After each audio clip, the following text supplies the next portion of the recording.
We're talking to Sinéad Gleeson at the launch of Vertigo by Joanna Walsh, published by Tramp Press.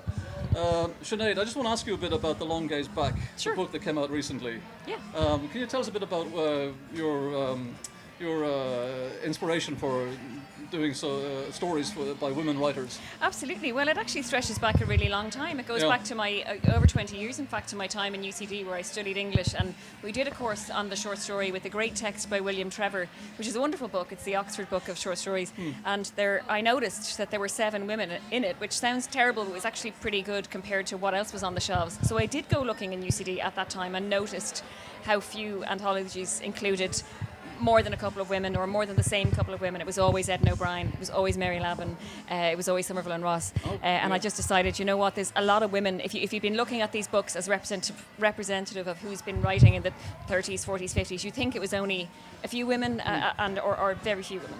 Well, I decided to rectify that by bringing out The Long Gaze Back, by finding it, by literally going digging and excavating for people who've been forgotten, who've fallen out of print, and you know, people that we're just not familiar with anymore, who deserve to be read. The landscape of Irish writing, let's say in the 60s and the 70s and so on, it was very much male dominated.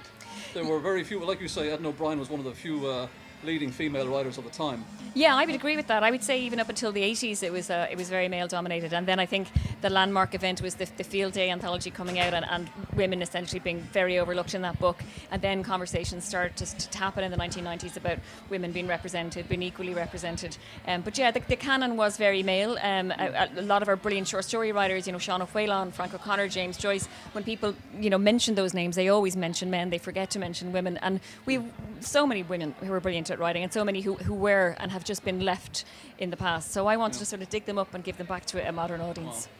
Do you feel that there's a progress being made now, or is it something that's overrepresented by women? I mean, it seems there's more women writing than there are men today. It can never be overrepresented by women, in my opinion. Yeah. But it's funny. I remember saying to somebody about 3 years ago, when we started to hear from, you know, Kevin Barry, Donal Ryan, Paul Lynch, Gavin Corbett, all these writers. You know, there's a whole new wave. Colin Barrett, all these new male young writers who were all writing wonderful work. And I wondered, where are all the women's voices? Where are all the young female voices? And that's actually happened. We've seen it in the last couple of years, and as you say, they've really dominated it. You know, Danielle McLaughlin, Sarah Baum, Lisa McInerney.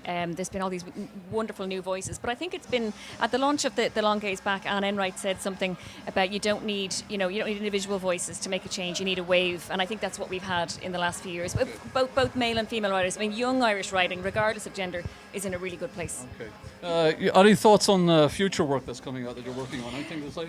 Yeah, well, I am. I'm working on a new anthology, actually, because I had a couple of conversations in Belfast. I did 2 events in Belfast for The Long Gaze Back, and everybody up there was just saying, we don't have a book like this. We need a book like this. And there really isn't one. There's one book from about 30 years ago. So out in October, it's called The Glass Shore, and it's short stories by women from the north of Ireland. And I'm doing 9 counties, not 6. So I'm going to the National Library on Monday. I'm digging around at the moment, but I'm having fun. I get to read all these voices that I've never heard of, and people are recommending things to me when they hear I'm doing this, and it's brilliant. I mean, it's a lot of work, but it's great work.